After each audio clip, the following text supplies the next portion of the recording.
About 1.5 weeks ago, I got to do something a little bit special on stream. I got to speak with Japanese indie game developer Daigo, who is the CEO of the indie game studio Odencat, based in Tokyo, Japan. They've made some really, really adorable and great and touching games such as Meg's Monster and Bear's Restaurant. Now, I'd actually never met Daigo before, and this meeting, this conversation was organized by a friend of mine. His name is J-Mon, who is also a content creator, and I'll put his links in the description down below if you want to check him out. And J-Mon knew me, and he knows Daigo, and he thought, hey, it would be really, really fun and awesome to watch you two meet each other and talk about game development and just kind of hang out. And J-Mon thought that would be really fun, and that like maybe we could exchange ideas and things like that. It might be good for everyone kind of involved. And before you knew it, I was on a Discord call with Daigo from Odencat, and we had such a good time. We spoke for 2 hours. It was really fun, really chill, and we covered a lot of topics. We were speaking about like game development philosophies, community management, our shared roots in RPG Maker, how we became game developers, what inspires us, all these kinds of things. And I had so much fun, in fact, that I thought that maybe it would be a good idea to share that conversation here on the main channel. It's a bit long. It's kind of more like a podcast, I guess you can kind of say. So maybe check this on a second monitor while you're playing some games or doing something else, building stuff in Satisfactory, who knows. I think this is an interesting conversation, and you get to know me a little better, you get to know Daigo a little better, and you get to hear, you know, what's important to a couple game developers when they move through the world and try and, you know, make indie games, me as a solo developer and Daigo with his studio. And before we get into the conversation, J-Mon, my friend who is also bilingual in English and Japanese, was live translating this into Japanese on his stream at the same time, which was crazy. He did this for 2 hours straight. So thank you very much for that effort, J-Mon, because he did a fantastic job, and he opened this up to the Japanese-speaking community a little bit more as well. In fact, we even got featured on a Japanese indie games news site, Indie Freaks, which was really cool as well. So it's really cool that this conversation is not only in English, but can cross those sort of borders too. So if you're interested in learning more about Odencat, Daigo, J-Mon, the Indie Freaks article, whatever, I'm going to put all the links in the description below so you can find everything you need. Without further ado, sit back, grab a coffee, relax, and enjoy the chat. Hello, can you hear me? Oh yeah, I do hear you. Okay, I'm going to switch to the scene with you. Is that okay? Oh, I'm very nervous, but yes. Okay, switching now. Okay, I'm going to actually... Oh, I don't know if I should stop the music. I'm going to stop the music because the music gives a vibe. We're stopping music, okay? We're just going to be... It's just you and me, Daigo. Hello! Oh, hello. How are you today? It's pretty good, Andrew. Yeah, doing okay. Just kind of... It's still early for me, but it's got to be kind of late for you. What time is it over there? It's already like 8 p.m. in Japan. 8 p.m. in Japan. Okay, not too late. How's the winter been there? It's cold. It's usually like 2 degrees Celsius or that's pretty cold. Something like that. Yeah. I mean, you live in Sweden, right? Yeah, and it's been rough here. It's been like -16 where I am, which is probably the coldest winter I've had since being here. But yeah, yeah. So that's pretty wild. Okay. Well, I figure maybe we'll just kick it off with like a self-introduction here. So if you would like to maybe introduce yourself to my community. Oh yeah. My name is Daigo Sato. I'm from Japan. I was born in Germany, and I worked in company like Activision, Square Enix, and DNA. So I used to live in New York and San Francisco. Ooh. And then the company called DNA got bankrupt in the West Coast in San Francisco. So I decided to go indie. In America, right? And receiving like all this like Obamacare and all this like job security stuff, because I was jobless that time. Then I came back to Japan and started a company called Odencat. Okay. And I make games like Bear's Restaurant, which was a smash hit on mobile. And our latest game is called Meg's Monster. So something like this. Yeah. Oh, it's cute. You got the little plush there. Actually, I think I have a scene here with some Meg's Monster. Meg's Monster is like a game. It's an emotional game, which is sort of Undertale. Yeah. But different from Undertale. Yeah. So we have some here. This is some of the art here. People can see a little bit about the yeah, story. yeah. It's very, very cute. I actually played Meg's Monster last week, and I really, really enjoyed Oh, it. thank you very much. Yeah, yeah. Yeah. And I'm halfway through Bear's Restaurant now. There's a halfway point, right? I got an achievement for it, so that's where I'm at on that. But Meg's Monster was great. It has a very interesting kind of like twist to the combat mechanic. Actually, it's actually mentioned here in the on the Meg's Monster page. But it's like you're a big monster and you have a lot of HP, so your HP is not the concern, right? No, yeah, because you are invincible basically, Yeah. right? And so what you have to do is like, it's like Meg that you need to take care of. That's pretty interesting. Yeah. Yeah, I mean, we did want to make a narrative game. We only make narrative-driven game basically, and when we have a combat system, it needs to serve some purpose in narrative. Right, like, right. Because that's why I love games like Mother series or Earthbound or Undertale, such games. Right. Right. So it's and that's me. And Yeah. Okay, sorry, go on. Sorry, I cut you off. yeah. No problem. Yeah, no, I was just gonna say, yeah. So that is interesting to treat combat as like more than just a gameplay mechanic or more than just a random friction to give to the player. Instead, it has to serve some bigger narrative purpose, and that makes sense in a narrative game, especially. So I like that. That's really cool. Yeah. Yeah. Myself, so I'm Jace, aka Gemballs. I'm a solo developer. Previously, I'm probably most known for my work at Coffee Stain Studios on the game Satisfactory. Probably the community management work that I did there, but I was also a programmer on that game too. I was also a programmer on Goat Simulator, which was also made by Coffee Stain. And I also I did a short contract stint at Q Games in Kyoto in Japan. And I also worked for SNK in Japan. Yeah. So that was. I didn't know you worked for Q Games. So you worked with Dylan? Yes. Yeah. I know. Yeah. Oh, wow. I did a couple months on the Tomorrow Children. Oh, nice. Yeah. I played they relaunched it recently, and I played that recently because I was doing a video showing a bunch of games that I made, and it was so cool to jump back into that game. It was short, my time at Q Games, because it was between when I was leaving Japan and when I was moving to Sweden, but I have good memories. I have good memories of working there and working on that game. Yeah. Yeah, I mean, Kyoto is like full of indie game developers. And like, because one time, like when I went to a bar or pub, and the guy, there's a like a gaijin, like basically a foreigner, like sitting next to me. Yeah. And he was actually the developer of what's called Into Breach. I think it was Justin, whoever, forgot the name. But anyways, yeah, it's like such a small world, and I was surprised. Like how like many like indie game developers live around that area. Yeah, I remember because at that time I was living in Osaka and I would commute into Kyoto. And as I worked there a little bit more and I was getting a little bit more involved in the Kyoto scene, there was yeah, you're right. There was like a big community there. There were like events showing off games, all that kind of stuff. It was really fun. And actually where I live right now, I live in this small kind of town here in Sweden. Called Skövde, which is like a weird pronunciation for most people. But in this town, it's fairly small. It's pretty big for Sweden, I guess, but it's a small town. There's a lot of game developers here because there's a university that has a game development course and then an incubator that takes the people who graduate and helps them start companies. So this tiny town has like a high percentage of game developers in it, which is very kind of like weird and strange. And so in some ways I see that sort of link with Kyoto, even though Kyoto is a big city. So like here in this town, we've had Goat Simulator and Satisfactory come from Coffee Stain here from this town. But there's also games like Passport 2 came from here as well. I think there was like the Castle Cats game. There's like the Stunlock games like I think V Rising was them, I'm pretty sure, and Battle Right, things like that. So like a lot of like these really, really big games come from this like random little town. And if you didn't know that there was an incubator and a university here, you would never think like this would be a hub of game development. That's pretty I interesting. should visit there one time. I mean, should visit there once. Yeah. Well, if you ever I, do, I'll take you to one of the 4 bars in town.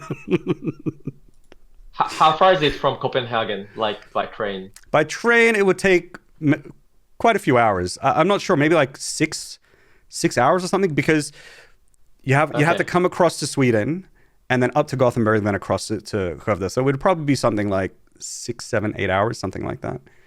Yeah. I see. I used to like work in a very small game studio. Like I was like helping the studio in Helsingborg. Helsingborg is Helsingborg, actually, yeah. Oh, you know that, of course. Yeah. That would be Finland, So- right? That's Helsinki, I think, in English. Yeah. Oh no, it's actually in Sweden. It's, Helsingborg is in Sweden? Right Wait. across, Oh, is it's it? right across from Denmark. Oh, Yeah, I'm dumb. Helsingborg. Oh, it anyways, is. I got mixed up. You're right. Yeah, it's my bad. Yeah, Okay, Sweden so is such a beautiful country. So were you helping them remotely? Yeah, I was like went there like as a helping a mobile game when I used to work for a company called DNA. Oh, okay. So I was like, yeah. Yeah. So anyways, yeah, I have some connections in Europe because I was born in Germany. Like actually, the artist who works for Makes Monster, he's from Denmark. So yeah. Oh, like, okay. Yeah, I met him in Denmark. You met him in Denmark. Okay. Yep. So if you were born in Germany, how long did you live in Germany? Yeah, just 7 years. 7 years. Okay. Do you still speak German? Ein bisschen, not too much. Yeah. All right. And then did you go to the US after Germany, or to Japan? No, actually, I went back to Japan like because of my father's work, right? Then like study there and like grow up in Japan for a while. Then actually went to America for Carnegie Mellon University in Pennsylvania. Oh yeah. Pittsburgh. Yeah. Then they have a course called Entertainment Technology Center. Yeah. So that's basically a master course for game. Yeah. Right? Okay. So I thought it's a cool idea. Oh, I can just go to university and learn about the games. How awesome it is. Yeah. Tuition is not cheap, but No. yeah, I mean, it was fun. Yeah. But that actually helped me to get a job in Activision later. Okay. So it worked out in the end. Yep. Yeah. That's really cool. So what inspired you to get into games to begin with? I mean, I'm a big RPG fan, like games like Chrono Trigger, Final Fantasy, all this like Japanese stuff because I totally have this SNES Super Famicom in Japanese. Yep. And I particularly loved JRPG genres. There's a tool called RPG Maker. Oh yeah, RPG Maker. Yeah. That's what I started with. So it's a tool that you can. Oh really? Yeah. Yeah, that's how I started with too. On the PlayStation. There was yeah. So this is weird, right? Because my dad, when I was young, my dad would go to these markets and just buy these random like these are like pirated games, right? They're just these random discs of random things. And one of them had like an RPG maker on it. And so like I would just put in a new random disc and it had this RPG maker. And so I was playing using that. I didn't realize that was programming or anything at that time. And then I ended up finding a RPG maker for PC and I started learning RPG maker. Yeah. Oh. Yeah. Okay. So sorry, go on. Yeah. Was it like available in English? Yes. Oh yeah. I mean, but yeah, RPG Maker was basically how I learned. Oh, I can actually make my own game, right? It was a surprise. It's a joy, but I didn't really think I can be a professional game developer. Yeah. Yeah. Yeah. I mean, in the end, I just become a game developer. So when did you realize that? I'm asking this question because like our stories seem quite similar, but like when did you realize? Oh, I can be a professional game developer. No, actually, after I graduated the university, I actually applied all these like more different kind of job. For example, like consulting firm like McKinsey company or those Morgan Stanley or that kind of more finance or non-game companies. Yeah. But like something in me told me like I'm not really interested in those jobs. So I decided to go to a master and do games instead. Yeah. Yeah, because at least as a hobby, I was keep making games always. Right. So this was something that, if like money wasn't an issue or anything like that, you just found yourself drawn to making games anyway. So you figured, Yep. might as well learn how to do it properly and see if I can do something with it, right? Yeah. However, actually, getting a job at the game company, it in a way it actually lets me make a game, right? But it's not in a way I want to make a game. This is so important to hear. Go on, yeah. It's totally different from the experience I had with RPG Maker, where I have a full control in the creativity, story, characters. But because I joined Activision as a programmer, basically I'm a software engineer in other way at work. It's all about making games, but not really thinking about the game. Yeah. So it's just different because what I really loved about games are the story or the characters, the experience I could just dive into. Yeah. So at some point I realized, it's a game company, but I don't really. I mean, I love programming. I love making games, but at the same time, I realized I'm not really making the game I really wanted to make. Yeah. Because I'm not really thinking about. I'm not really building the world. Yeah. Building the software. And you just have certain tasks, and you do that. And so this is it's crazy how similar a lot of these things are. So first of all, when I was at like the way that I got into games was that I didn't know what I wanted to do, and I was just kind of aimless. But I also would randomly make games and program little projects just in my free time for fun, right? And then one day I was like, I'm just going to do what I want to do. And I was playing Final Fantasy 12 at the time, and I was like, I'm just going to try and make games. So it was a similar kind of thing where it was like, and then I found university courses, and then I started learning.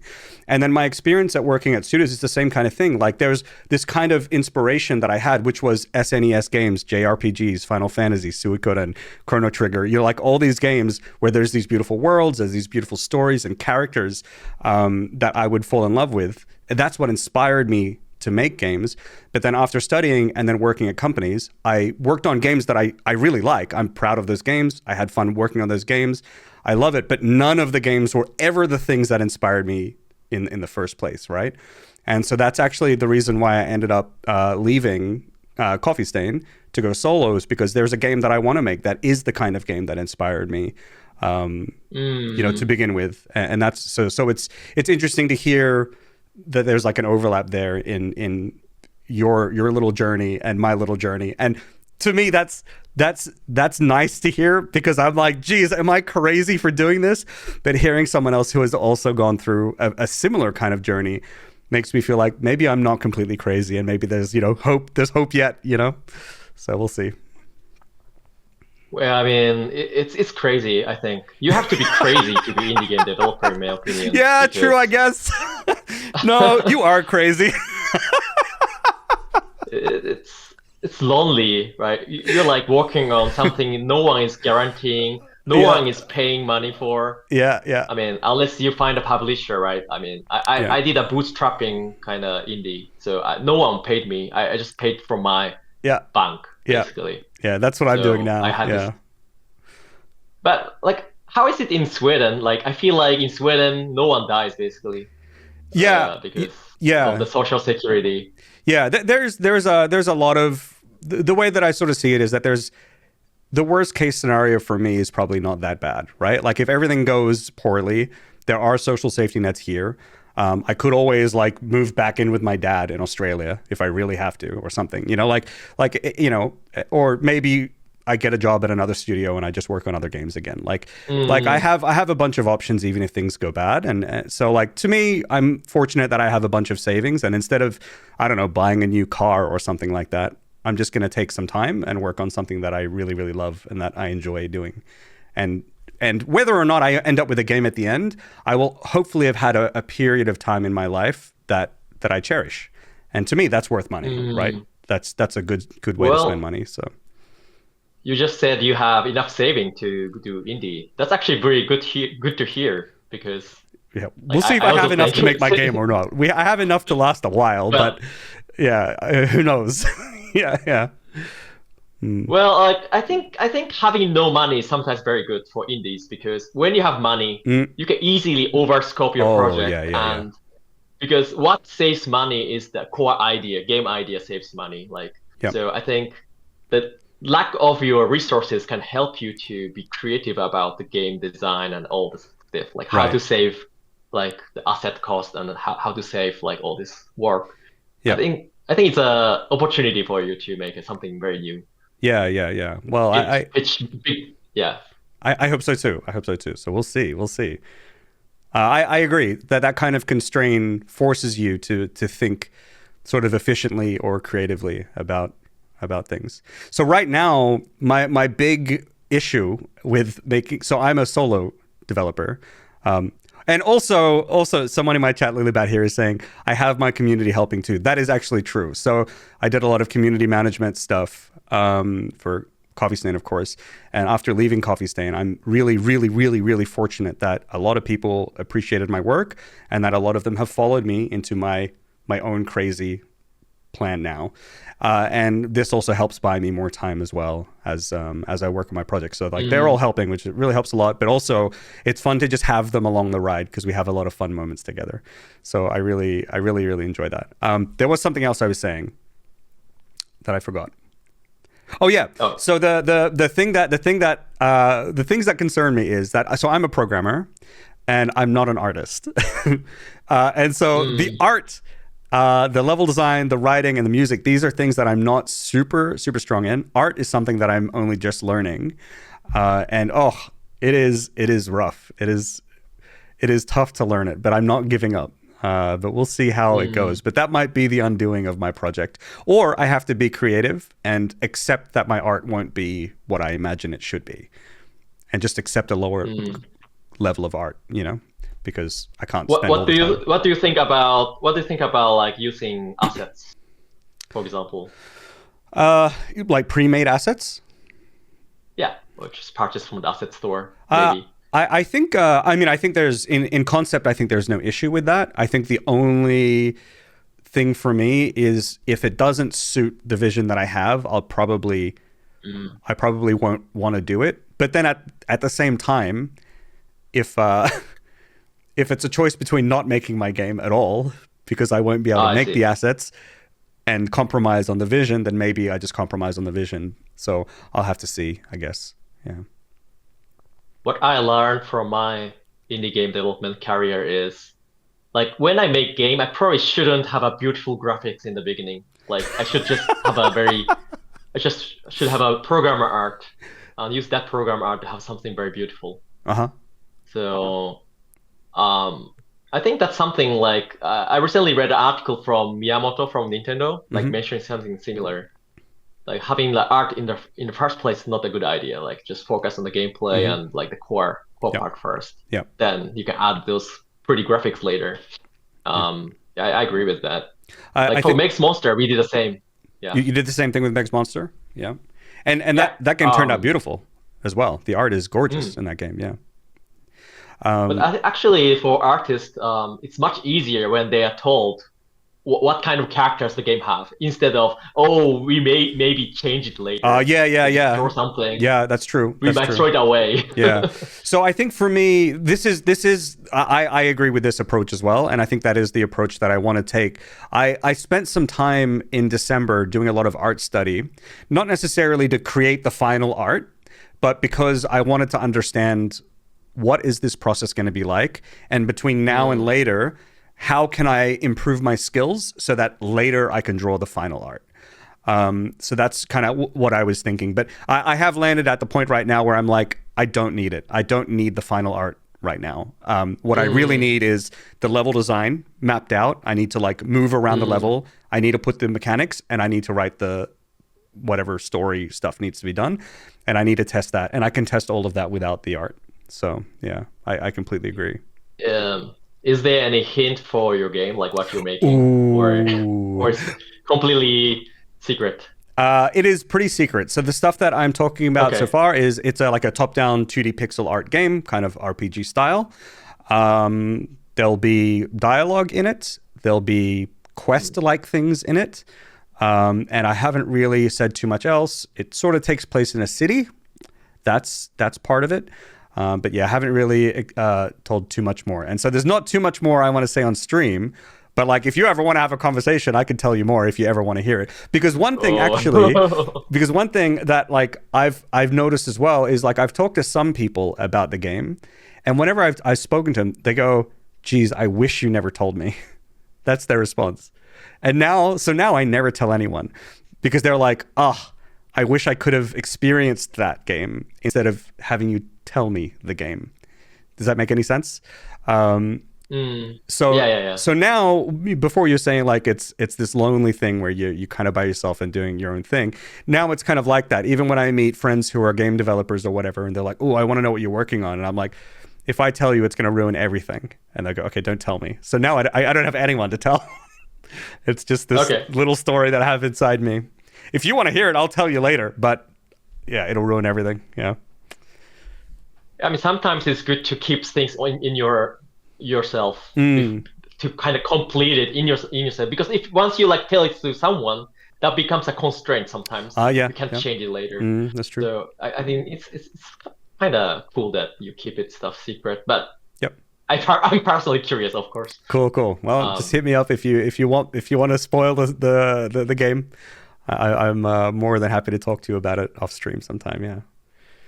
I mean, I would love to talk to people about it because I would love feedback on things, or, you know, like from a game developer point of view, like any potential problems, you know, like, but how will you solve this? How will you solve that? I would like that kind of feedback. But at the same time, I also respect that, like, maybe my friends, they want to experience my creation for the first time when it's done. So, yeah. Yeah, that makes sense. Oh, they're like actually comments. Oh, you could tell the idea to your therapist.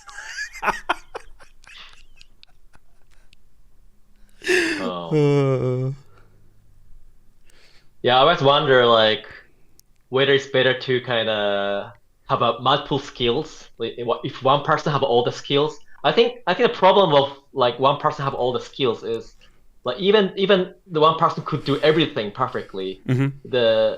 Everyone has only like so much time. Like the time is the limited resources. So in a way, it's good that one person can do many things, but in the end, if you want to work with many people, it's better to have a specialized roles. Yeah. But when you do game design or story writing, I feel it's helping to have multiple talent or skills to for example, in Mex Monster case, if you want to make a battle system with narrative combined, it's better that you do the programming and also the narrative storytelling. Yeah, right. Together, narrative. Yeah, that makes sense. And I guess in a lot of cases with indie teams that are smaller, you want not always, but like folks who are multidisciplinary always like have a lot to offer, right? Because if you can wear different hats, if you're an artist, you can do some programming, then that goes a long way. Or if you're like a writer and a programmer, you know, like these like multiple skills are nice to tie things together more easily, I think, on smaller teams. So I think also like if you're alone, you don't have to communicate. That's the big win. That's you can true. Just like communicate yourself, and you don't have to worry about changing stuff. You can be very flexible about things. Yeah. That is true. Which is So it's interesting. So what was it like? I guess when you started with Odencat, then, so like you worked at some pretty big companies, and then you then you just lived on the the East Coast, the West Coast for a while, Obamacare, and then you started Odencat in Japan. How did that? Were you alone when you started it? Did you start it with friends? Were there like initiatives from the Japanese government that you could take advantage of? Like, did you have savings? Like, what was that? What was that like? Oh, wait. So basically, after quitting. Oh, sorry. This is from the previous topic. My apologies. But Lilybat says, and then there's Chained Echoes. There is Chained Echoes. That was made by like one guy, I think. That game's insanely good.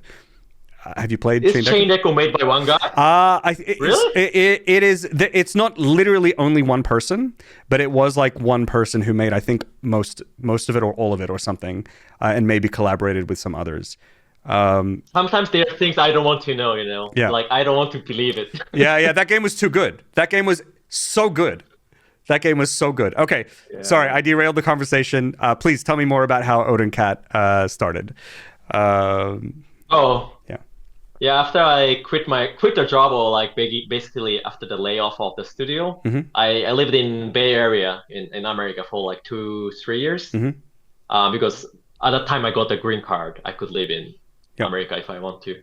So basically I was alone, like as a one person. So I just decided to make my own RPG maker, because I wanted to make an RPG maker which runs on iPhone. Okay. Basically, that's the concept I had. So it's like I was like starting to make a RPG Maker iPhone actually. So actually it was working. I could actually make my own RPG on the phone. However, basically there's a saying, right? There's a saying called dog fooding, right? To make a good product, you need to eat your own dog food. Basically, you need to use that tool by yourself. Right. So right. I basically decided to use the tool by myself. So I actually ported my old game using the tool. And actually published on Android and iPhone. That game is called Clock of Atonement. Clock of Atonement? Kind of short. Yeah, it's a short game where you can manipulate time, and you are actually a stalker who killed a girl. Ooh. He loves. Yeah. Oh yeah, that first one. It's a crazy game. Yeah. Yeah. It's a very small pixel art game. Cute. Oh, the art is so cute. This is actually all my own pixel art. Oh, it's good. These barrels, nice. Yeah, so yeah, it was fun. Yeah. So Sometimes what was that? I What did you learn? Small games. What's that? No. Oh, please. Oh, so what and what did you learn when using your own tool to port your game? So basically, like I was basically learned. Or actually, I could polish the game engine or the game tool I have by making the game. So I decided to just make more games with the tool. And then I made another game called Bluebird of Happiness. It's a kind of small escape game. And at that time, I was focusing on mobile because I was making a RPG Maker for mobile, basically. However, when I made a game called Bear's Restaurant, things have changed a bit. Because the game sold so much. Oh my god. Can you say how much or no? I mean, it got more than 1 billion downloads. Whoa! Yeah, I think it made like, I mean, I don't know, maybe, a lot of money. Yeah, so maybe $300-$400 basically. That's what it made. So that's actually how it helped me to kind of start up and fund myself afterwards. And the thing is, did you say $300-$400? 300K. Oh, okay. Holy shit. Yeah. Okay. Yeah, Wow. $400K. Yeah. So, I mean, I used all the money already, but it was good to have all this income, obviously. Yeah. And then I was thinking like, oh, I mean, making a business with tool is not easy, right? Because like, if I sell like a tool for $100, how many users can I have? Yeah. When I consider that, I feel like it's much easier to just sell games. Yeah. So yeah, my original idea was let's make an RPG Maker and make a business with RPG Maker. Interesting. And so but And this is the same engine that you use for all your games now, right? I think. Yes. Yeah. Yes. So all my game is like running with the same engine. And it's called what is it called? It says it in the beginning of the games. I forgot what it was called though. What is that? The engine. It's called Abit Engine, the game engine itself. Yep. And that's actually an open source engine, which my friend is making. So basically, I have friend. I got to know him on the internet when I was in high school, and he's a big RPG Maker fan as well. Okay. So both of us have the same dream of making our own RPG Maker, basically. Yeah, That's why we kind of working together. Cool. Yeah, because I noticed when I played Meg's Monster and Bear's Restaurant that I was like, oh, these look like they're made on the same engine. They have similar kind of like, dialogue option styles and things like that. I was like, yeah. I was curious about that. I was thinking of asking like, why did you choose this engine? And you would probably say because I made it, I guess. So Yes, it's because I made it or we made it. you and your friend, yeah. Yeah, I'm an engineer too. Like you're a programmer. You're an engineer too right now. Yeah, So program, yeah. so like when I think about like making a game, like usually I kind of feel like I can't really control whether a game really sells or not. But I have a full control of how much cost I can spend to develop a game. I have that full control of it.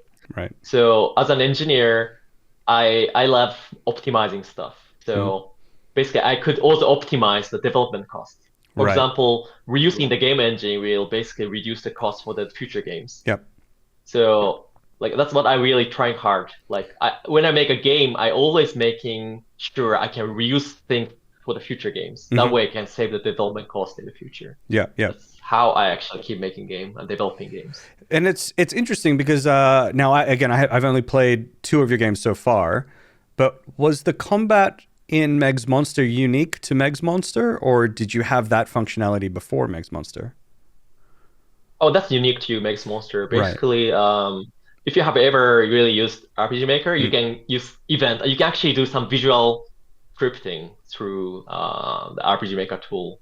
So basically, like I make the battle using the visual scripting. It's something similar to, or a sort of blueprint in Unreal Engine. You can basically like make the game without really doing the programming, but only the visual scripting. Yeah. So I have something similar to that basically. So similar to RPG Maker actually. Okay. So then it's unique. Yeah, so then I imagine like with you, for each new game that you make, if you add a little bit more functionality to your engine, then like your future games can utilize those functionalities as well. And it exactly. Yeah. Also, my past game can actually like make use of the new functionality sometimes. Oh, how does that work? For example, when I optimize the performance, like the the memory usage on everything, I can just like update the old game, and all the game can get all the benefit. Okay. Because especially when you make mobile games, it's insane like how Apple and Google force you to update your SDK integrated to your game. Right. So it was necessary to kind of have a unified game engine to do all those things easily. Interesting. So speaking of like newer games and stuff, where do you, since a lot of your games are like narrative based, where do you get your inspirations for your stories? Oh, do they come from like real life? I don't know. It comes from real life. It comes from my past game experience. For example, all the JRPG. Okay. Yeah. Games like Chrono Trigger, Undertale. Or I love suikoden as well. Oh yeah. So, yeah. Oh. All the inspirations, but I think the real life experience adds something different to my game. These days, I think many people just make games based on the game, sort of like. Yeah. But I think it's much more interesting when you add something from your life. I completely agree. The game, like for example, Bear's Restaurant, there are lots of people die in the game, and some of them are inspired from my real life experience when I lost someone in my personal life. Yeah. So yeah, I think some inspiration from real life is important for narrative game in my opinion. Yeah. I think I agree. Like I think there would always have to be some kind of, if you're ever making a narrative, I think it's always going to draw upon some kind of experience you've had in real life. But I also think that taking some inspirations that you have or memories or moments from games and putting them directly into the game is special, because I think that's a special form of expression, and I think it always adds like a unique flavor that can only come from you, right? It's always your personal twist on it. I think that's interesting. Yeah, that makes sense. Yeah. Yes. One other interesting question, actually, I was thinking about this when I was playing Bear's Restaurant. Do you ever? You probably don't, because you've had so much time outside of Japan as well. But the question I was thinking was, do you ever have to consider like cultural norms and differences between other countries, like within Japan or outside of Japan, and whether or not the references in your narrative will land correctly with the audience? So one example is like there's an Oden stand, the man who works too much, right? And what happens in that case, right? Like some of these things I see as someone who worked in Japan, like I understand that there's another level of significance to these things that like maybe people who have never been to Japan or worked in Japan or lived in Japan might miss out on. So do you ever consider that when you write your stories, or do you just go, I don't care, this is my story and it is what it is? I think we have to care about all this, like try not to be racist, for example. Sure. Yeah, that's a good one. I think, for example, Japanese people really don't have that, like, I mean, they have problem, but they're not aware, or it's not really like focused too much in Japan, so they might easily miss. For example, some people complained how I kind of have a black character in the game. Okay. He's a good guy, but he has a role as a mafia in the game. Okay. Some people really thought it's a kind of very bad stereotype in my game. Okay. Even though I kind of try to kind of display him as a good guy, I mean, some people really didn't like the fact he's a mafia. Okay. So things like that, it's something I have to care. But in the end, some cultural difference like Oden, your example, I think that's the job for the localized guy. So it's a very actually interesting challenge for all this like translator to tackle. So when you make your, I assume you make your games in Japanese first, I guess, or and then yes. and then they're localized English. I'm not that good at English, so yeah. I mean, your English is pretty good so far, but okay. But you make it in Japanese first, right? Yeah, it's much faster for me. Yeah. And what is? Okay, so I recently, for my game, I spent a lot of time on creating support for localization, as that was the first thing that I did before almost anything else. Was I created like a dialogue manager plugin and the ability for everything to be localized in a really easy and manageable way. When did you focus on localization, and was that hard for you to get to work well with your engine?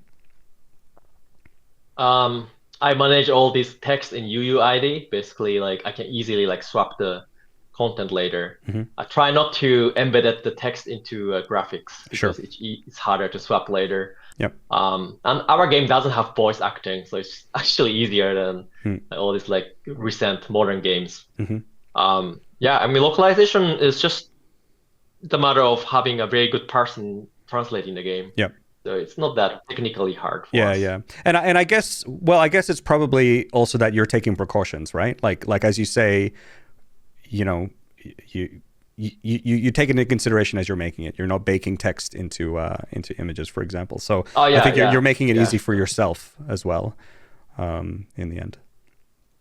And usually, like people saying, having German, you know, you need to like leave some space for German text because it's like usually 50% longer than English. Right, all the words get joined together, right? Yeah. Yeah. Geschwindigkeit or all this, like the long words. Yeah. Oh, I forgot what I was gonna say. Oh yeah, do you think you would ever get voice acting in your games, or do you think you don't really need it for your storytelling? I used to think it's not necessary, and like usually the beeping sound is enough. You know, all this like beeping sound kind of gives a retro vibe. I actually don't know though. Like I recently experienced the AI voice acting tool. Like I was surprised, amazed, like how easy and how high quality voice you can produce through AI. I mean, I agree. It's probably better to have a real voice actor, but I mean, usually I can't do it budget wise. It's just not possible. Yeah. So if there were any future I use voice acting, maybe I really need to use AI help. But I don't know. I think voice acting might ruin the experience sometimes because you have less room for imagination too. So I think for pixel game like what I make, maybe not. Yeah. But if I ever make 3D games or real game, maybe I will add voice acting. Yeah, I think the scary part of voice acting for me is like how do you prototype with voice acting? You know, like when I'm writing text, I'm just kind of writing the text, and then if I'm like, yeah, I think I'm happy with this, we'll get someone to voice act it, and then I get the voice acting in. But then I want to change something. I have to hire that person again. It's just like, oh, that sounds like a rough experience. Yeah. And then I wonder if it would be okay if the voice acting was just in one language, but the text was translated. That can be okay. You see that in games like Yakuza franchise, Ryuga Gotoku. Yeah. Yeah, I think English, maybe for voice acting, I think the minimum you only need English and Japanese for me, because like Chinese people, for example, many of them enjoy game with Japanese voice acting. Okay. When it's anime style, at least. I see. So maybe. So it just works, yeah. That's actually something I have been considering about my game. Like I can imagine, I love what voice can do and what kind of like personality it can offer to the game. I love that when it's done really well.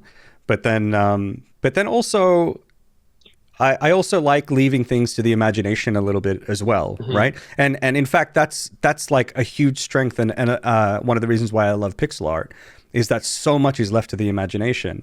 And I think you were talking before about optimizing like your budget. And one of the great things that I love about pixel art style and very minimalistic kind of styles in that way is that if as the developer, I'm offloading some of the work to the player, right? I'm suggesting a character or suggesting a world, but I'm not completing the character or completing the world. And then the player will take it and they will complete it in their mind using influences and inspirations that they've had in their life, right? So in a way, I'm offloading some of the work on the player to fill in the blanks, and they'll do it in a way that they like, usually. And so in a way, this is like a kind of optimization where I don't have to do as much work because the player will do some of the work as well. And that's something that I love about pixel art.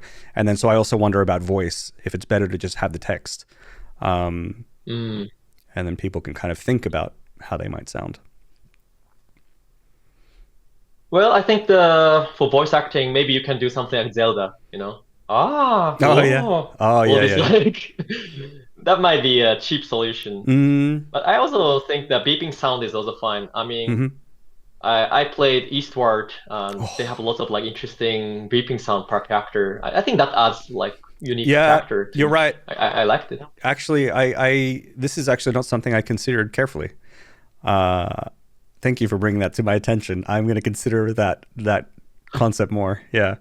I think that is a good solution because it does take the player, I think, pretty far down the road of like, what does this character sound like without literally showing it. So that's kind of nice. Yeah. For Max Monster, we actually added the beeping sound part in the last minute. Oh, really? So we also found that like after playing Eastward and other game, like having just like sound of same frequency just make the game like do very boring. Oh yeah. But just changing the frequency per like note, kind of make it very unique and like lively. Yeah. So yeah, actually it paid off in my opinion. Yeah. Having those interesting voice per character. That's a great addition. And I agree with your opinion about how pixel art is helping to kind of lower the expectation for the players and let them kind of feel the rest of the game. However, like these days I have a concern. Like pixel art these days are too detailed, like Eastward or Sea of Stars. Like when I see them, like the development cost isn't cheap. No, it's actually not cheap anymore. Yeah. So I would love to stick to a bit lower resolution, like Undertale, where it's actually cheaper to produce. Yeah. So, but I think the cool thing about pixel art is that I think any of those resolutions are viable for the end player, right? So I know that like the Odencat games, they're pretty low resolution. They got and I don't think anyone would take sort of any issue because the interesting thing about pixel art is that like if you have 16 pixel tall characters, then the art style is one way. If you have 32 pixel characters, the entire art style shifts again. It's like it's a different art style almost entirely. So that's I think that's like a really interesting kind of concept, and I think people will appreciate those art styles at different resolutions anyway. But like, yeah, Eastward's art is insanely good. and is a big influence of me for the kind of art I want to make for my game. But I'm aware that maybe this is a problem if I try and make art of that resolution. Yeah. So yeah. When the art is like in a larger resolution, Yeah. like players expect more frames for animation. That adds more cost. Yeah. So like, yeah. I mean, I think the expectation control is something very important for like low budget indie game developers. In my opinion. Yeah. I think that's true. I agree. But I agree. Eastward pixel art is awesome. Oh, it's so good. It's so good. Yeah. I mean, are you interested in adding all this like normal mapping, shading thing to pixel art as well? Like post-processing stuff? Maybe. I personally don't think I don't know if I need it, or maybe there's like very basic stuff that I can do. But again, like I think if I started forcing that requirement on my game, that like I'm absolutely biting off too much. You know, the game's never coming out ever. Yeah. So I like it. I like the idea. I like what it can do, but it is so far out of my wheelhouse. Maybe in a future game I can do it. What about you? About I mean, I definitely control the expectation of the pixel art. Yeah. Like I was not really happy increasing the resolution, but these days I actually gave up on increasing resolutions for some parts, which is UI or text. At first I was like sticking to the pixel art resolution font because it's beautiful. Yep. However, it works perfectly on alphabets, but if you want to cover Japanese or Asian languages, it's too small. Oh, okay, you can't really read them. Yep. So I think I kind of decided, okay, I'm fine with higher resolution for UI at least. Okay. And maybe higher resolution for certain part of the game is fine. I mean, it's really depending on the budget. Yeah, makes sense. So what do we could shift gears a little bit. What do you guys do for like do you guys do community management or marketing? That's a big part of what I used to do. So do you guys do that? Or? I mean, we are not good at it. No? we have Twitter, we have X, we have like Twitter channel for English and Japanese. We have Discord server for Japanese and English, and we actually learned how it's called, the newsletter, like the email magazine thing. Yep. Helps a lot. So we actually started this year. Cool. However, the number is still very small, and we are not really doing the streaming like what you do. So we are still learning, and because it's also a time-consuming part. I have to make a game, so I have a hard time to figure out how to do both of them. Yeah, me too. Okay. So I mean, is that like, do you think the content creation side, showing how you make the game, is that even something like, obviously if you don't have the resources to do it, you won't do it, but is it something that you would be interested in doing if you had someone to do it, or do you like keeping that secret and that process behind the scenes? Well, I have someone help for sure, but I think the problem is the type of game I'm making. Yeah. It's like for story game, like showing some footage or screenshot is a spoiler usually. So when I make a game, I usually just don't show anything. Like how you keep things secret. So there's nothing really new I can share for a while, other than like maybe I made a new merchandise. Flashy but nothing really. Have you ever fresh I can provide like every week. Yeah. No, that makes sense, because you definitely don't want to spoil your game either. But have you ever considered making content even if it doesn't have anything to do with your future game? Like there's probably, maybe even on J-Mon stream right now, who knows? There might be a lot of people who are watching who would just love to hang out with you or talk to you. You know? That's true. You know, that kind of community interaction, I think, is really valuable for keeping people interested in you, interested in your future games. Maybe they learn a little bit about one other thing that I think is really great about that kind of thing is that if you form a community and something goes wrong, and hey, when you're making games, things go wrong all the fucking time. Usually those people are more understanding, in my experience. So I don't know, like, is that like something that you think, what do you think of that kind of approach to things? So you like just casually chat on the stream or things like that? Maybe play another game. You're suggesting? Sit down and play Chrono Trigger with your community or something, I see. It could be anything. Maybe. Do you recommend Twitch for that, or do you do that on your own server, or I do it. How do you... Yeah, so I do it on Twitch, and I also create YouTube videos that are not always about game development. Sometimes it's about other random stuff on YouTube. And I just kind of make whatever I sort of feel like making. And if I have update stuff, then I share the update stuff as well. But yeah, when I do live streams, I live stream on Twitch. But I think YouTube live streaming is also viable as well. And then, of course, sometimes even on my Discord, I jump into voice channels and I just play games on Discord. And some people join and we just chat together and play a game. Just hang out. Yeah. Yeah. Oh, because you're such a friendly person. I mean, you're a friendly person. I hope I can do that. I mean, yeah, I guess, maybe. What do you do? Is there any other channel? Like, is there any other thing you use for community management? For example, do you use Twitter? Do you use TikTok or Instagram? Yeah, so I used to use Twitter more. I don't really like using Twitter that much these days, so I don't use it too much. But I think it's a good thing to do. I think it's good to use Twitter if you can. It all depends on. I think what's most important is there's two ways to look at things, right? There's marketing your game, and if you're marketing your game, use everything, right?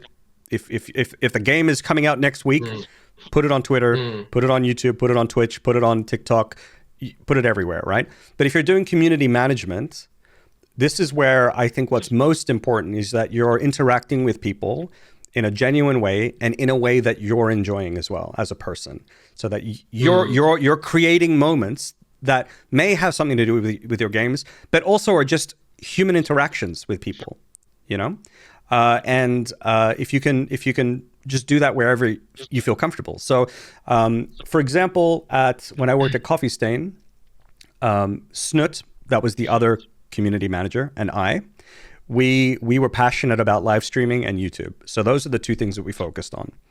But there's another studio in Coffee Stain called Coffee Stain North. Those community managers were passionate about TikTok. So they put a lot of focus on TikTok. So, and you could feel the fun, right? You could feel the fun that we had because we were doing things that we were passionate about, and they were doing TikTok, and you could feel the fun because of the passion they had with TikTok. So when it comes to, I think, community management, I think it's important to just do what you care the most about and connect with people in ways that feel good for you. So if you don't want to be on Twitch, you should not be on Twitch. But maybe there's someone else on the team who would like to do it. Then maybe you can. Yeah. I mean, I'm a bit scared, it's a scary place. So. Yeah. Putting yourself in front of a bunch of strangers can be scary, for sure.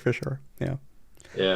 And the other problem is whether I should do it in Japanese or English, right? Because Japanese is easier, but it reaches less audiences. But English might reach more people, but I'm not that good at it at English. Yeah. So.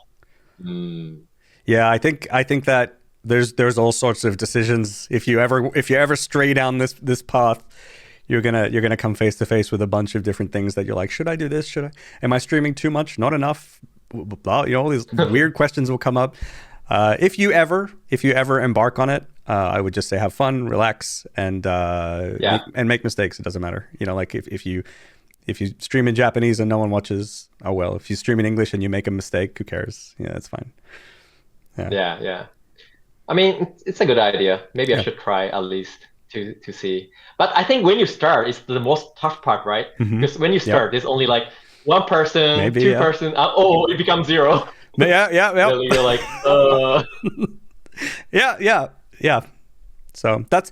I think that's why I say it's important that you enjoy it and that you want to do it, right? Because what's most important is that you're creating fun times and memories for you and anyone who's along for the ride. And if you're not having fun, then maybe don't do it. Yeah. Oh, Daigo's Twitch name. Oh, actually, Oh. my Twitch name is cute one. Yeah. Okay. Can I shout it out? Yeah, please. Okay, I think it's Super Daigo-chan, right? Yeah. Here you go. Oh, does not exist. I got it wrong. Super. Yeah, it is. Oh, I spelled it wrong. Well, Here we are. There you go. okay. That's me. Wow. Thank you very much. All right, make sure the notifications are on when he goes live. We'll get 1,000 people over there. Wow. Yeah. Oh, there's an interesting story here. My name is Daigo, right? There's other famous Daigo, it's called Daigo Umehara. Oh, fighting game.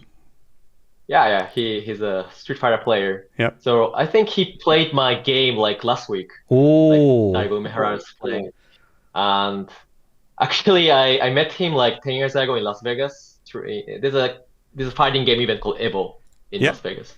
And actually, I remember I shook hands with him. So I actually posted it on Twitter after he played my game. Hey, thanks for playing.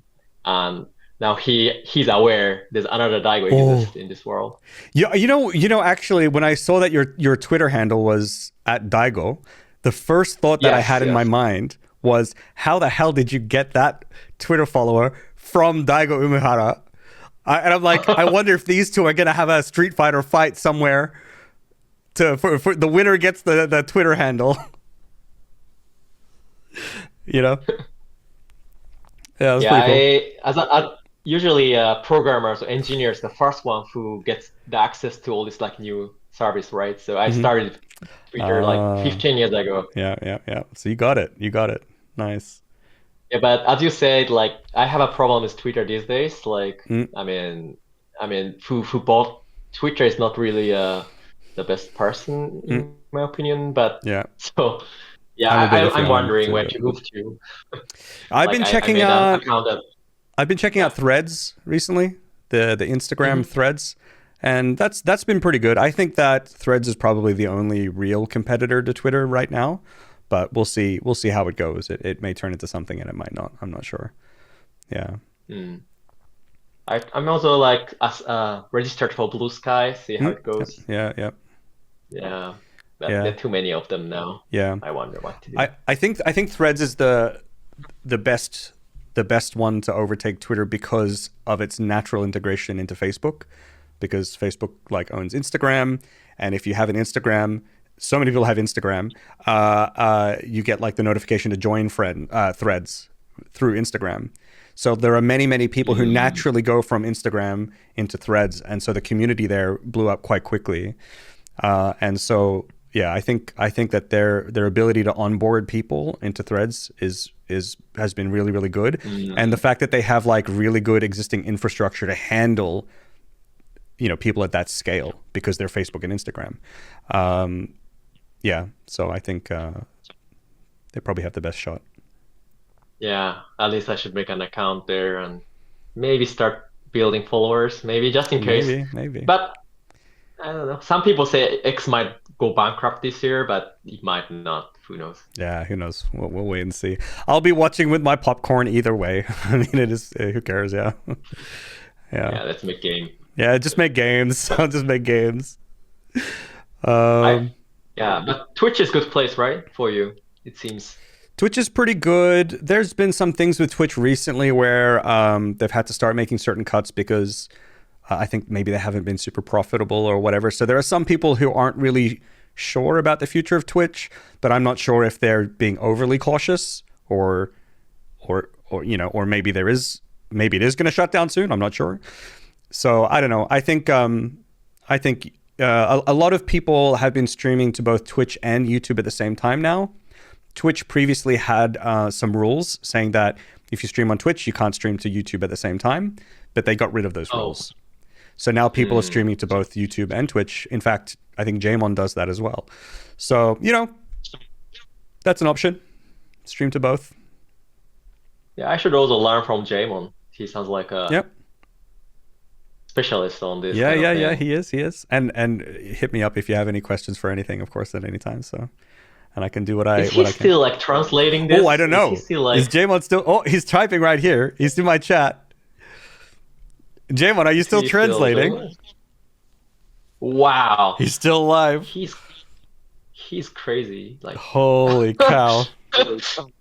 I mean, if you hire a professional person to do it, I mean, he's a professional. He is a obviously, professional. But he's doing for cost like so much money. Imagine. True.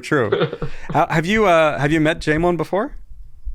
Yeah. I mean, he's in every game event in Japan. Yeah. Like I see him. Yeah. That guy is on the scene. His finger is on the pulse. Yeah, for sure. I was in Japan last year, 2023, and I got to meet up with J-Mon, and it was very fun. Had a great time. We went to Yokohama.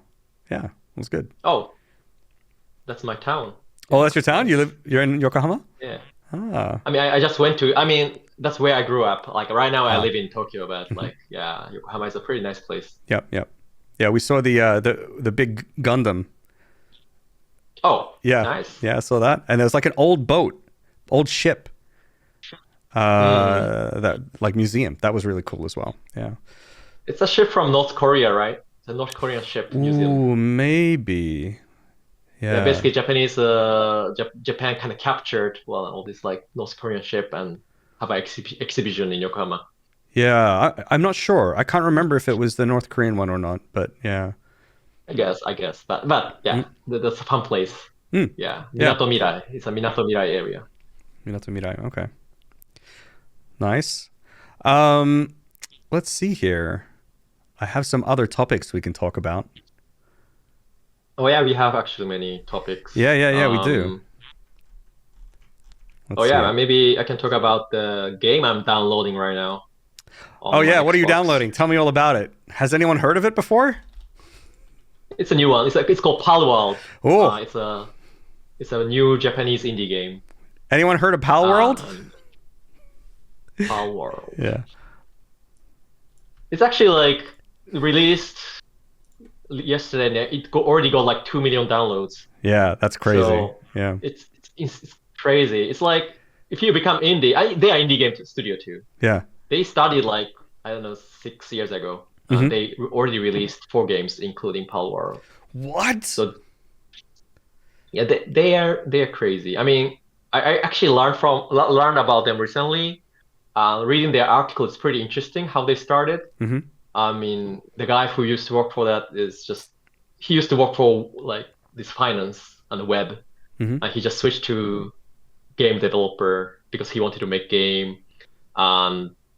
He just got his first game was all like made by assets from Asset Store on Unity, and he just made something very quick and released, and it got more than like I don't know 50,000 downloads. Ooh. And it actually made money for his next game called Craftopia, and it's another kind of survival craft game. Craftopia. Yeah. Craftopia. And that also made another like big money, and they kind of reinvested the money to make Palworld, I believe. Yeah. It's like such a indie game success story, like how they kind of reinvest their success and make a bigger success. I mean, all the indie game developers are wondering, why can't I do the same, right? Yeah, I mean that is abnormal to get hit after hit after hit. You know, that's not typical, I think. So I mean, they're doing something right. But I think there's something interesting here where these days I see some people who are very successful who didn't come from game industry. For example, the Miyazaki from Software. He wasn't a game designer from the beginning. He used to work for a bank or something. Okay. So very smart guy, right? Yep. He had a very good salary, a good money already. But he was passionate about games, so he switched. He got the game designer job, which is very low, cheap paid job in From Software, I believe. Yeah. At that time. Yeah. But he got the job anyways and kind of become a director and become the CEO or whatever, right? So I just think there's something where like the people from a different industry can bring in to the game industry. Well, I think it's maybe I wonder if it's a thing about just creative work in general, where that like good ideas that can resonate with people can come from anywhere and from anyone.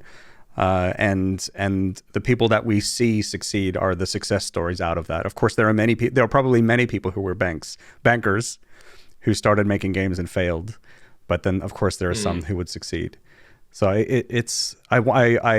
guess maybe it's something like that. Is my guess. Yeah. Yeah, now I'm trying to kind of also be smart how to make games. Like, yeah. trying to learn from like other like successes. Yeah. I don't know if this is a good thing or not, but I'm almost doing the opposite. Like, my approach to my game is that I feel like the kind of games that I like, I don't know. I don't know if other people like the kind of games that I like. And so, like, to me, I'm just kind of like, I'm just making what I like. That's it. I'm not going to like... I can go somewhere else and ask someone else. They're going to be like, the correct way to make games is this way. But me, I'm going to be like, the way that I want to make games is this way. I want to make this kind of game. I want it to feel this kind of way. And then just put my little creation out there. So like, I wonder how that's going to work out for me in the end. I don't know if I should be taking more advice from people or not. Yeah, we'll see. Yeah, I think like making a game as an artist or more like kind of product is a difference. Yeah, I like both aspects actually. I want to be an artist too, but at the same time I want to be financially successful as well. So yeah, of course. Yeah. Trying to balance them. Yeah. Yeah. Okay, people in my chat saying just be me, just be me. Yeah, I mean that's just what I'm gonna do, and it's okay if it financially flops or doesn't flop. It doesn't really matter. I think it's just gonna feel good to make what I want to make. So. Yeah, just try not to take it too long, you know, because when you like spend like 5 years, 10 years, you like burn out. So, yeah, maybe something in 1 year, 2 years. Yeah, that's kind of the scope that I was hoping for as well. Like I don't want to spend too long on it.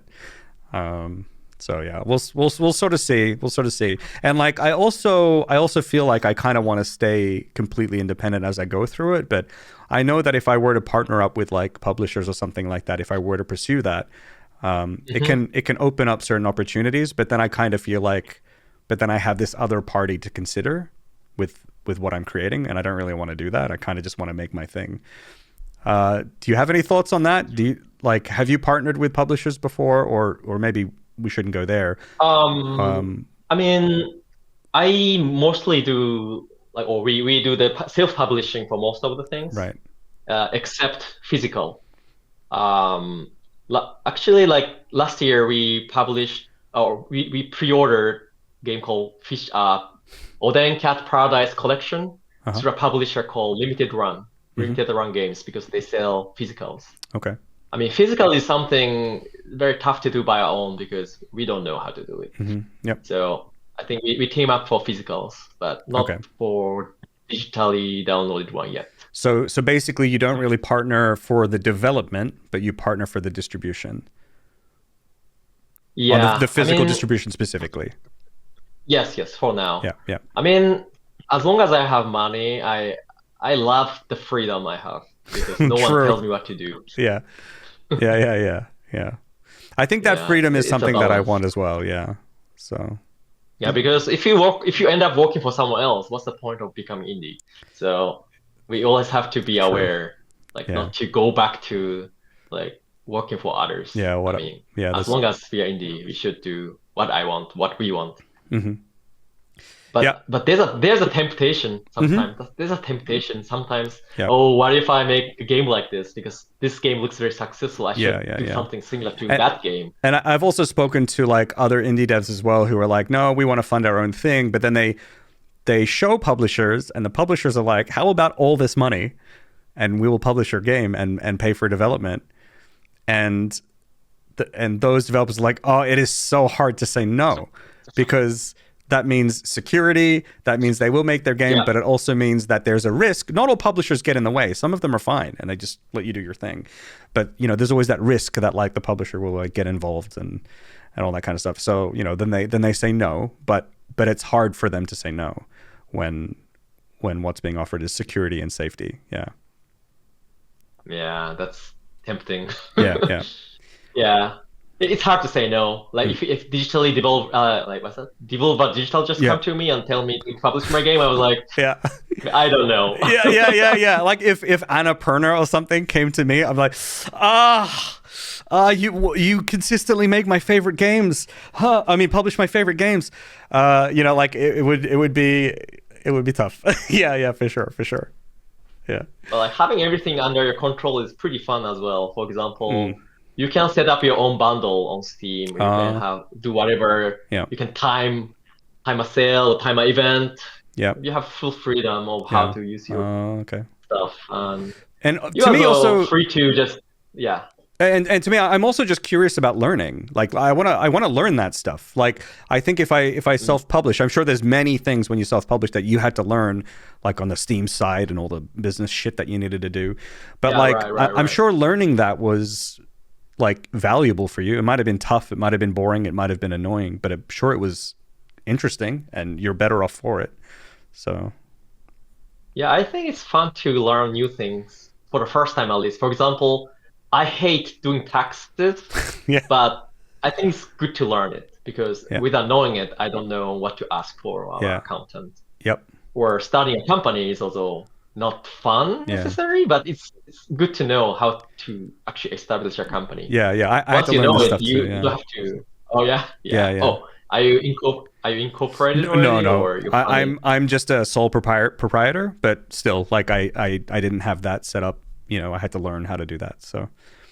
Yeah. Company kind of feels good though. It's like, oh, I have something now. Yeah. Yeah. I think who knows? It may be that I may change it to that later if that makes sense. But for the moment, this was like a good way to just get started. And yeah. I mean, the fact is, maybe in Japan mainly, or I don't know about other countries, but many people don't want to do the contract with you if you're not a company. So it's useful to have a company. Yeah. Okay, makes sense. But I don't know. Yeah. There's a question. How do you put a price tag on a game? Oh yeah, very good questions. How? I mean, I always kind of do the research, like what kind of similar games are out there, like how they're priced. Yeah. And like, for example, my game, I took a look at, for example, a game like Omori or Undertale, Coffee Talk, or other adventure games. And I decided to make it like $15. Undertale is a problem. It's like $9 or something on Steam. It's too cheap. So I think indie game developers used to sell their games too cheap. So I think it's fine to kind of bump up the price a bit more, especially people don't buy games in normal price. I mean, most of the people buy games when they are sales. Oh, sales, yeah. So I think it's fine to have a bit more price than you think. Because it's going to be discounted anyways. Yeah, that's true. I think for my game, I think it's usually less than $20. If it exceeds $20, it needs to offer certain quality, in my opinion. Yeah, that makes sense. It is hard to balance because like some people use playtime as a metric, but I don't think that's necessarily the case either. So if we look at Satisfactory, for example, that game's like $30 or something. And the playtime, like, I mean, I think like the average playtime is probably like on the lower end is probably like 100 hours or something. I mean, there are other people, there are other people who don't play that much, but like there are people who will play 100 hours and that is not a lot of time compared to other people who play the game. That's like someone who's like played a normal amount, right? We have so many people that have hundreds and hundreds and hundreds more hours, in the thousands of hours. It's just that kind of game that you just spend a lot of time with and you noodle around with. But then there are other games that are shorter. And like one game I think of is, have you played Outer Wilds? Oh yeah. I love the game. Oh my God, that game is so good. Yeah, anyway, like that game, I don't know what the price is. It doesn't even matter. I'll pay it, right? Like the thing is like that's a game that no matter how, like I think it's like a 10-15 hour game. or maybe 20. It's different for different people, right? But like that is a game that provides such a rich experience that like you can't measure it on the amount of playtime, you know? And I think that there are a lot of like indie games that are the same, where like maybe there's a certain quality to the art, to the music, to the or the richness of the experience that you're having that is maybe more important to consider than the amount of hours that you spend with a game. I think adventure game these days, I think it's kind of, I see more shorter games these days. For example, Coffee Talk, I could finish it in 3 hours. Or I saw this like small pixel art game called Goodbye World. You can end it like 1 hour. Oh, wow. Okay. And they sell it for like what? They sell it for like $9 or $10, I believe. And it's still very positive, or like have a very good review on Steam. Yeah. So I think people are busy these days, right? There's so many games you have to play, and I personally appreciate short game these days. Because yeah. No, I spend too much time for one game. Then I need. No, I'm the same. I like to. I personally like to have a game that I can have a full experience. There's a beginning, a middle, an end, and then I can move on. You know, and I remember playing the game.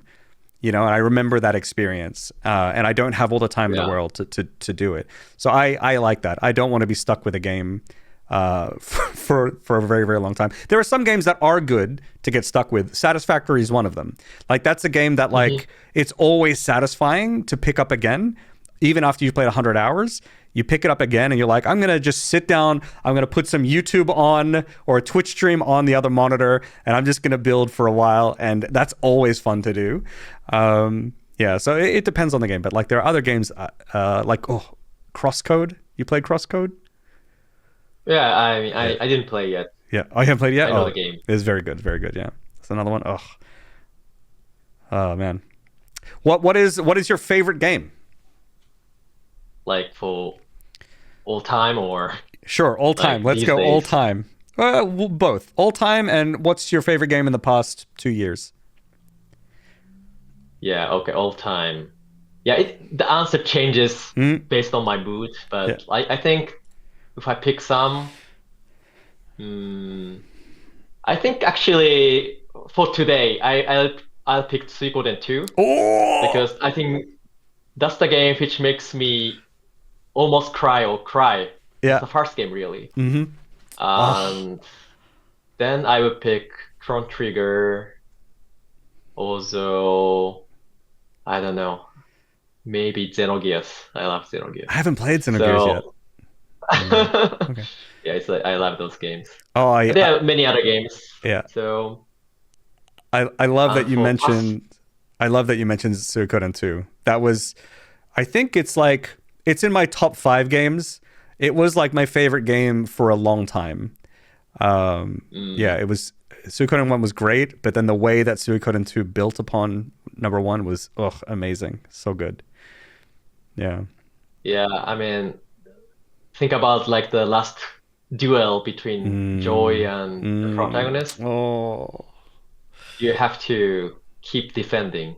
That kind of narrative really I love, which only you can experience through the game. Yeah. And which you don't have in other medium. Yeah. So I don't know. That game has a charm, really. Oh, so much charm. Yeah, I want to play again. Yeah, me too. It's been a while. And isn't the remaster coming? Or I heard that. Already out? Yeah, I heard that. Yeah, I heard that. And I also backed the Eiyuden on Kickstarter, so I'm waiting for that game. Yeah, I which heard is about made that. by the same developer as Suikoden. So yeah, I think a few weeks ago my chat told me about that. Eiyuden Chronicles. Yeah, so I've got it wishlisted on Steam now. So did you the other cool thing that I liked about the Suikoden games was that like there was always like it was trying to recruit everyone, and that was like a fun puzzle of how to get everyone recruited into your army. I thought that was fun. And there was one guy I was obsessed with in Suikoden 2. His name is, I think he was in Suikoden 1 as well. His name is Clive. Do you remember him? Oh, but maybe you knew in Japanese. Gun guy, right? I think he was the gun guy. Character with a gun, right? I think he had a gun, yeah. And he was the timed guy. You had to like right, that's right. read. Yeah. Oh, that was so cool. That was so interesting. Yeah. So I always remember Clive. So whenever Final Fantasy 16 came out and the main character is Clive, every time I heard Clive, I thought of him from Suikoden 2. Yeah. Oh. Sometimes all this name is different between Japanese version and English version. Yeah. So I need to kind of adjust. I would see Clive. Street Fighter 2 is the most messed up one for character name. Oh, really? Japanese and English are different. Yeah. Are they like completely different? Vega is Balrog. They all swapped the name. Like Bison is whatever. I mean, this like. Oh yeah, right. There was some of them that they're the same names, but they're swapped around, right? Yeah, because they kind of afraid the Bison sounds too like Mike Tyson or something. Oh, okay. Yeah. Interesting. All right. But anyways, Suikoden 2. And after Suikoden 2, it lost the charm somehow. I agree. Yeah. I enjoyed the ones afterwards too, but it wasn't the same. Yeah, it wasn't the same. So, that's interesting because the ones after, they were all 3D, right? I think yeah. 3D. I guess we touched on this earlier, but I'm curious. Like, you make a lot of 2D games. Why do you do pixel art games? Is it like we talked about the benefits stylistically? Yeah. But is it also just like a budget thing, or do you just prefer 2D as a medium? I mean, pixel art is the only art I can draw personally. Okay. That's how I started. But 3D, I'm interested, but I also it's kind of harder to do. Yeah. But maybe not. Maybe once I dive into 3D, maybe I can enjoy it. And for adding animations and stuff, 3D might be easier. Or adding all the post effect is easier for 3D. So it's not necessarily true 2D is easier than 3D. So yeah. But for now, we are kind of branding around pixel art game. Yeah. So we only do pixel art for now. Yeah, that makes sense. Okay. Yeah. Is there any like good pixel art games these days? I wonder. Pixel art games? Yeah. So I think the Sea of Stars came out recently. I haven't played it yet. That's true. I haven't played it yet. I've got it downloaded, but I haven't played it. So there's Sea of Stars. Of course, it was Chained Echoes, but that's like a couple years, I think, now. There was the new To the Moon game. It was the third one that came out. What was it called? Imposter Factory, I think it was called. That came out 1 or 2 years ago or something like that, maybe 3. Yeah.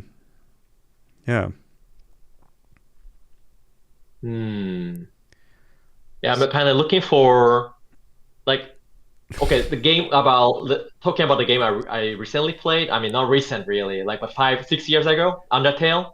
Like when I played Undertale, it was shocking. I was so shocked. Like it's like, I haven't played this kind of game for almost 10 years. So I truly appreciate the game, and it gave me such an emotional moment. And now I'm still looking for like if there's any Undertale equivalent game. You want to be moved. Equivalent in terms of the emotional like movement. Yeah. I didn't find any yet. So yeah. that was one motivation I made Megas Monster, but I still think Undertale tops on it. So I was just gonna say Megs Monster got me a little bit. So I think you did quite well with Megs Monster.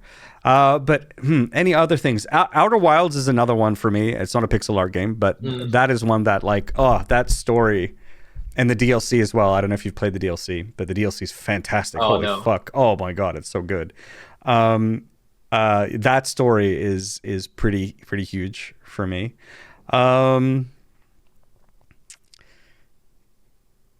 Yeah. Oh, Rakuen. That Michael person mentioned Rakuen. Actually, Megas Monster is bundled. Has a Steam bundle with Rakuen too.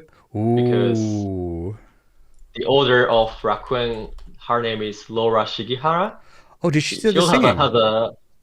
Yeah, she's actually singing for Megas Monster. Yeah. So actually, I was on her Twitch channel before and speaking like this too. So, cool. It's a small world. Yeah. Did she do music for To the Moon? she did the music for To the Moon. Yes. Ah, damn. Beautiful music. Small world. Yes, small world. Yeah, yeah, yeah. Yeah. Yeah, yeah. Oh, incredible. But yeah, that was a truly an emotional game too. Mm-hmm. Yeah, just trying to look for more emotional games because Mm-hmm. I mean, it's not only like I like to make them, but I also want to play them. Yeah. They're Yeah. rich experiences, right? When a game like really moves you. So Yeah, it just makes me almost cry and remembers the music all the time. oh yeah, yeah, yeah. I think Yeah, yeah. I think like I always whenever I watch or whenever I play Final Fantasy X again, so my favorite game is either Outer Wilds or Final Fantasy X. And I don't think Final Fantasy X is the best Final Fantasy, but it is still my favorite one because like the time when I first enjoyed it, plus the way that the story is told and the certain feelings that it evokes. When I went up and the color of the world, oh my God, it's just so interesting, and so inspiring that that to me it's my favorite one because the experience I have when I play it is just so rich. Yeah. Ugh. It's all the memories. Yeah, the memories kind of painful as well, a bit. Yeah. Yeah, it was a very good story too. Yeah, yeah. Yeah. So when you know any like very good game, emotional one, please let me know. All right. I need one. Right. I'll I feel like I played one recently. I'm trying to think of it, but I can't think of what it is. If I think of it, I will let you know. Because I know there was one recently that I played, which was great. Speaking of emotions, how do you handle doing? First of all, how many people are in your studio, and like how many people do you work with?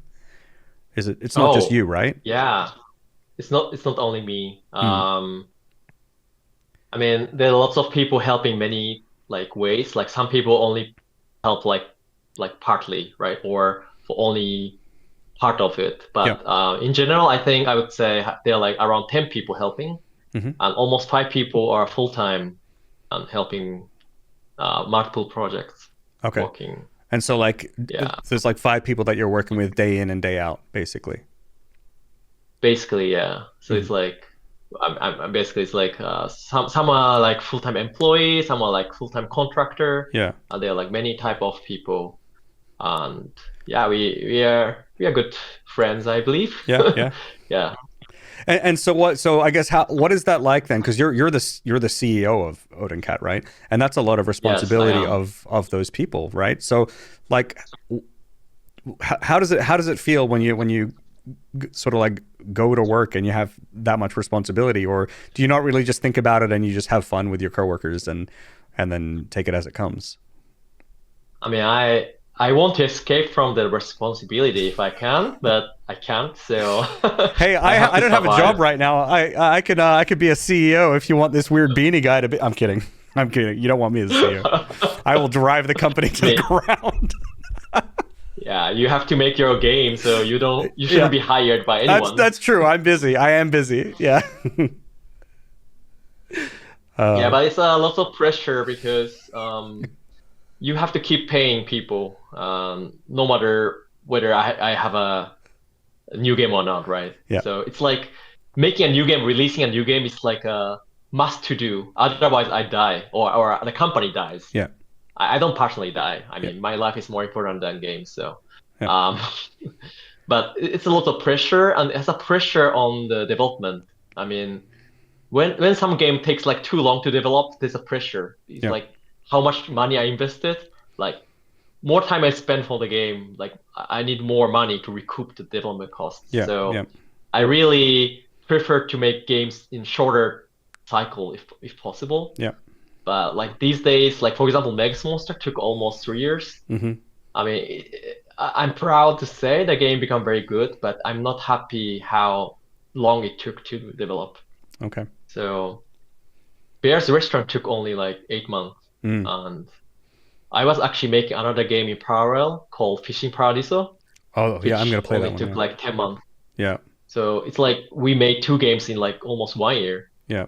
We are pretty fast that time, but Yeah. now I'm doing a CEO job, which slows me down Yeah. Yeah. dramatically. Yeah.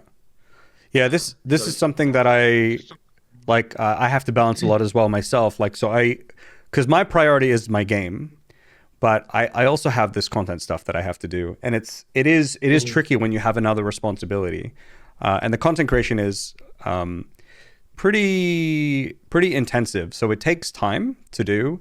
There's a lot of work behind the scenes, and then mentally putting yourself out there in public takes energy as well. And somehow I have to do that without interrupting the flow of game development. So previously I had a schedule where I would do development streams twice a week or something like that. But then what ended up happening would be like on Monday, I would be working on some task, but then Tuesday I had to switch gears to do something else for the stream. And then Wednesday I wanted to start what I did on Monday again, and I have to switch again, and it just was very, very sort of like inefficient. So the second you have these other responsibilities, it really, really, like for me, it really does slow down the process. So that's something that I'm just trying to work out a better workflow around, and I think it's getting a little bit better. But that's yeah, I guess a lesson that I learned along the way. And I can imagine as a CEO, when you're concerned with all these other things, it has to slow down your development for sure, individually speaking. yeah, considering when I started my company, I was like, I didn't have all this responsibility. So I didn't have to think about like all the tax and all this like Uh, company running a company thing too yeah, much. yeah, However, that time my lifestyle was like I wake up, like I just do the programming on my bed. I wake up directly, open my laptop and just start coding yeah, without eating or doing anything. yeah. And then maybe 1 or 2 hours, then I wake up because I'm hungry. I have to eat something. Hmm. So I just go out and eat something. Then I go to cafe Yeah, or and keep Oden. programming there. No, I mean before I started Odencat, because I Oh, was kind never of mind. doing Yeah, a jobless thing yeah. in Bay Area for 2 years. Oh, So oh, I this is just there. Yeah, yeah, yeah.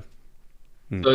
like my routine was like wake up, work, eat, go to cafe, come back, come home, programming, sleep.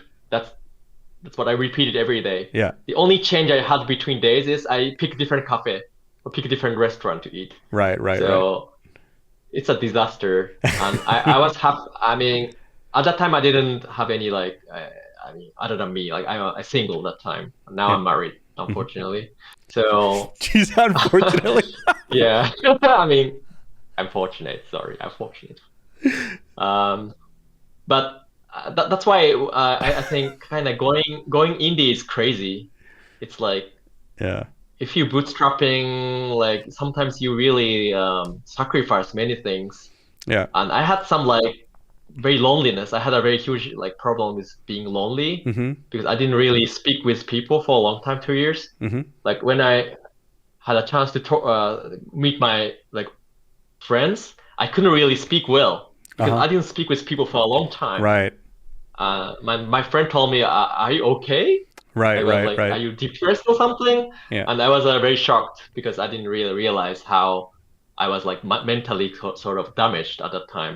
right, right. So So yeah, it I was like your mean, social with big, skills weakened over time because you weren't using them. You weren't yeah, exercising them. because I at that time I wasn't working for a company anymore, so I lost all these like people I talk to every day. Mm-hmm. And I have friends in Japan, but they are far away. I only talk to them through chat or something. Yeah, yeah, yeah. But anyhow, it was challenging. Now I have a community called Odencat. I'm very fortunate, Mm-hmm. but yeah, I mean the first 2 years was tough, Yeah. mentally tough. Mm. So I think in your case you have all the community here. I think that helps you a lot. Yeah, I think so. I think there's definitely like an outlet when I do community stuff like the live streams with the folks who always show up. It's always great to see the regulars appear, and I have my own Discord and stuff, so we hang out between the streams too. So that's really nice. But like I think I also do feel like a kind of loneliness where that like I don't really for quite a long time I don't really feel like there have been like a lot of people physically around me. to sort of like hang out with too much or anything like that. So that's something that like, I mean, I guess I got used to it. And I guess it's kind of nice because now all I need to do is just focus on my game. But at some point I'll have to go and actually interact with people again. But right now I've got a one-track mind. I just want to make my game. It is so fun working on my game. I enjoy it so much. I enjoy it so much. Where do you work, like physically, like at your home or office? Or... Right here. Okay. But there's like I have like a laptop, and I've like I'll go to like a cafe and just do some of the writing stuff, and work on the writing at it, like just to get a change of scene or something like that. But like the other thing is I really like my apartment. I like it. It's very comfortable for me. I like it. Everything's cozy and nice. So I'm okay. I'm fine. Yeah. I can't like stay in one place for too long time when I work, because like I don't know, my ass hurts basically, right? I have to like go out and I got extra padding. I got extra padding on mine, so I'm good. I can sit for a long time. Yeah. I also bought a standing desk recently because I heard sitting too long time is not good for your health or your posture and stuff too. Yeah. But keeping standing is also very tough. So. Yeah. I was thinking of getting a standing desk too. Maybe we'll see. Oh. Yeah. But I also think that. Yeah. But I also think that because like I live in a pretty small town, and I'm a city boy. I used to live in Osaka, and I miss Osaka so much, and I miss the city. I miss taking walks at midnight and seeing all the lights. And I miss all the options in the city.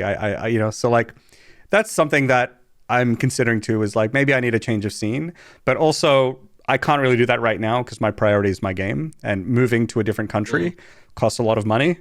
That will be many months of development time gone. So I'm going to sit tight. It's not too expensive here. Sweden is a nice country. It's comfortable here. Everything is fine. So, my direction in my life right now is very straightforward. Just work on the game and then make some decisions later on what I should do. Whether I get another job, move to a different country, who knows? So I have that too. It's like now I really want to make games too. So when I go out, like have a date or something, now sometimes I feel like I want to go back make games. That I don't say that, but of course. But your mind is still on the game. Yeah. I mean, it's pretty important that you switch your mind sometimes. But yeah, I mean, I guess we both love game development so much. We want to spend so much. As much time as we can on games. I mean, I obsess a lot over my work, both the content stuff and also the game development stuff. So I do need to learn to disconnect more. It is healthy to do that, but at the same time, I think it's probably a good thing that both of us care about our work a lot. So that's nice. Well, actually, there's a question. A good question. Are you going to go any like co-working space, like where you can like socialize with other people? There is actually some office space that a friend of mine who has started a company in town, and he's like, yeah, here's a desk here. If you ever want to work, you can come and work from here. And so I can kind of co-work with them. They're working on their game, and I could just work on mine. So I kind of have that, and I did that for a bit. I haven't really done that for a while. Maybe I'll start it up again. I'm not sure, but I don't really know why I stopped doing it. But have you done that before? Was that good for you? If you did? Yeah, I think.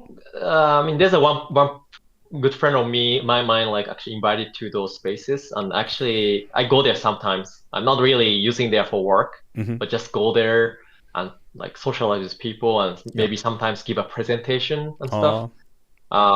That's good. I think it's good, but I think having too many people around me, I don't know whether I can focus, because I usually I love chatting. So I just end up chatting with people. And you end up getting nothing done. That makes sense. So I actually, one other thing is I actually do co-working streams. So I stream me working on my game, and I encourage other people like my chat they can work on their own work while I'm working on my work. And we just put some nice relaxing music on, and and we just chill out. And I try not to get too distracted, but occasionally I get distracted and I talk to them a bunch. So they get to see what it's like to make games. They get to see that it's not always pretty, that there are times that it's very frustrating, and I get stuck and all that kind of shit. But then it's also, for me, it actually motivates me a lot. Like, I find streaming to them makes me work harder and focus more than otherwise, because I know that, like, they're here for me, so I need to focus, you know. So that's pretty good. Yeah. What's your, like, that you said, like, when you do the work, you just do the streaming with some nice music. Like, you don't speak anything. You just, like, keep working. No, I speak. I put the camera on. I put the camera on. I have, VTuber. You know VTubing? Oh yeah. Yeah, I have a VTuber model as well. Sometimes I don't want the camera, and I just turn on the VTuber. Let's see if we can get it going, actually. Yeah, how does it look like? Yeah, I'll see if I can show you. So sometimes I put that on. If I want to be on camera, I'll just be on camera. And what am I saying? My brain. Yeah, and then I work. I stream my desktop so people can see what I'm working on. They see the code that I'm writing. They see everything. Yeah. Okay, so let's see here. It's coming. Oh, he's really cute. I can't wait to show you. You model it by yourself, or so another artist made the model, but then I rigged the model, animated the model, and nice. Set it all up myself. Yeah. All right, here we go. Okay, 1 second. Give me. I have to go. I have to change scenes. 1 moment. I'll be right back. All right. Okay. So, all right. Ready? Here we are. Hello.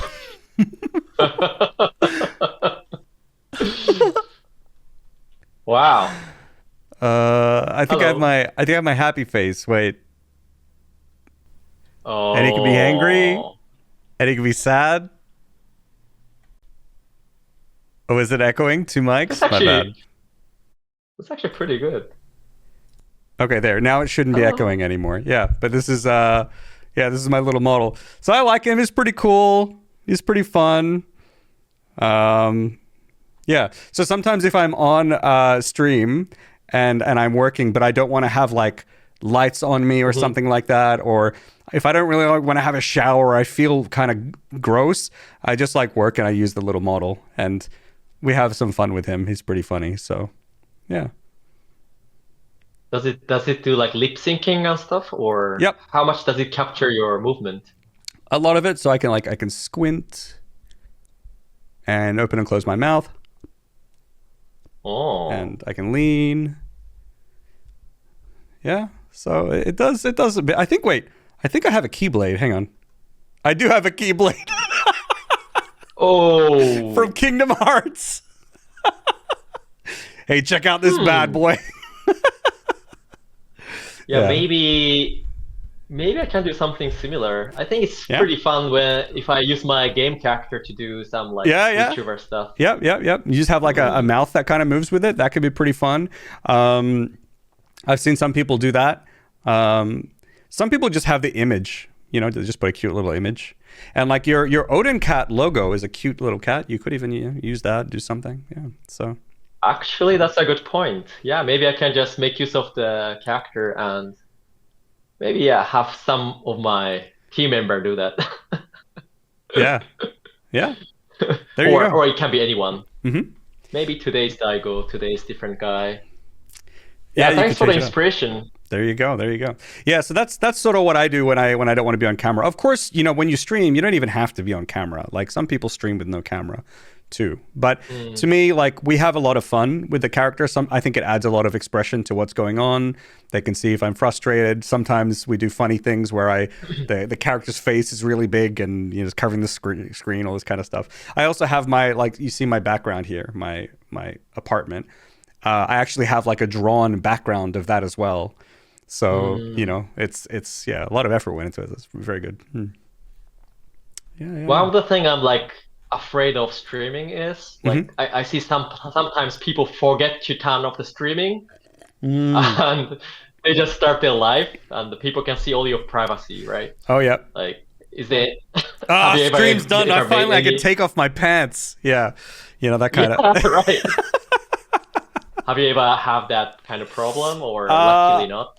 I don't think I've ever forgotten to turn off stream because I have a thanks for watching screen. So whenever I say goodbye to everyone, I switch to another scene that says thanks for watching, and there's no microphone audio there. There's no cameras there. Nothing. So even if I forgot to turn off the stream, no one would see anything. But Okay. the other thing that can be scary sometimes is when you capture applications to show here, like so I'm capturing a camera, for example, or maybe I'm capturing VS Code for my programming or whatever. You can capture per application, you can capture per window, but in some cases, neither of those work, or sometimes it makes more sense to just capture your whole desktop.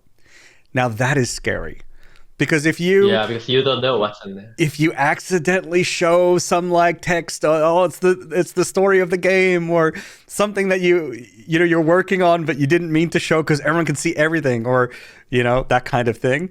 That is scary. And lately, when I do the development streams, that is how I stream. I capture the whole desktop, and I'm constantly afraid of that. If I leak DMs or something by accident, I accidentally bring Discord on the screen.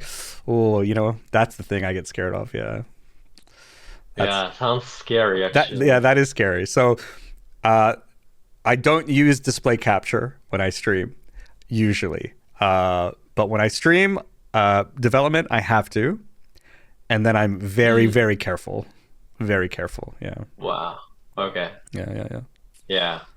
I have to. Yeah, if I ever do that, like I'll be extra careful not to leave that streaming on or Yeah. show something. Yeah, a good thing is like set up some checklists, that you run through. It's like, okay, stream is finished. I go through my end of stream checklist or something like that.